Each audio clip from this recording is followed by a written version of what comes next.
মধ্যপ্রাচ্যে আমেরিকার সৈন্যদের জন্য সবথেকে বড় আতঙ্ক ইরানের তুফান মিসাইল।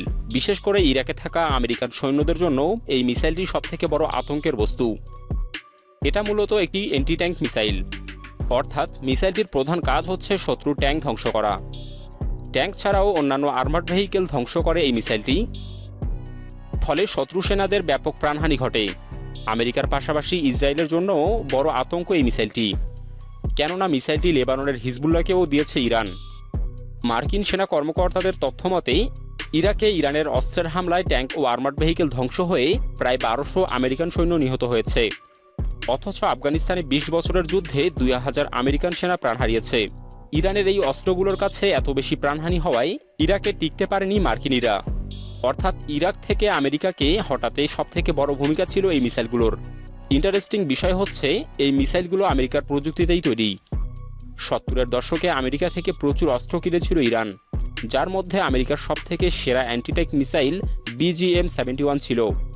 এই মিসাইলের প্রযুক্তি থেকে পরে ইরান কপি তৈরি করে, যেটা এই তুফান মিসাইল। তুফান অ্যান্টিট্যাঙ্ক মিসাইলের অনেকগুলো ভ্যারিয়েন্ট আছে। ধারণা করা হয় প্রায় 12টি ভ্যারিয়েন্ট আছে।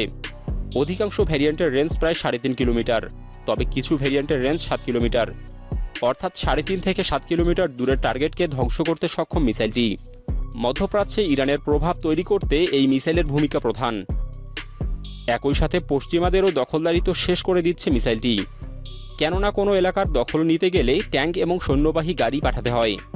কিন্তু ইরানের এই মিসাইলগুলো তাদের ট্যাঙ্ক এবং সৈন্যবাহী গাড়ি ধ্বংস করছে, যার ফলে কোনো এলাকার দখল নিতে পারছে না আমেরিকানরা। যুদ্ধের মাঠে 3.5 থেকে 7 কিলোমিটার দূর থেকেও আমেরিকার ট্যাঙ্ক ধ্বংস করে মিসাইলটি। আবার ইরান মিসাইলগুলো তাদের মিত্রদেরও দিয়েছে। 2006 সালে এই মিসাইলের আঘাতে ইসরায়েলের 20টি ট্যাঙ্ক ধ্বংস হয়। এরপর থেকে ইসরায়েল আর ট্যাঙ্ক ব্যবহার করছে না। এটিকে সিরিয়াতেও আসাদ বিরোধী এবং IS জঙ্গিদের হটাতে মিসাইলগুলো ব্যবহার করা হতো। একই অবস্থান ইয়েমেনেও। প্রিয় দর্শক, ইরানের এই সামান্য খরচে তৈরি অস্ত্রটির যুদ্ধের মাঠে এরকম প্রভাব তৈরির বিষয়টি আপনি কিভাবে দেখছেন?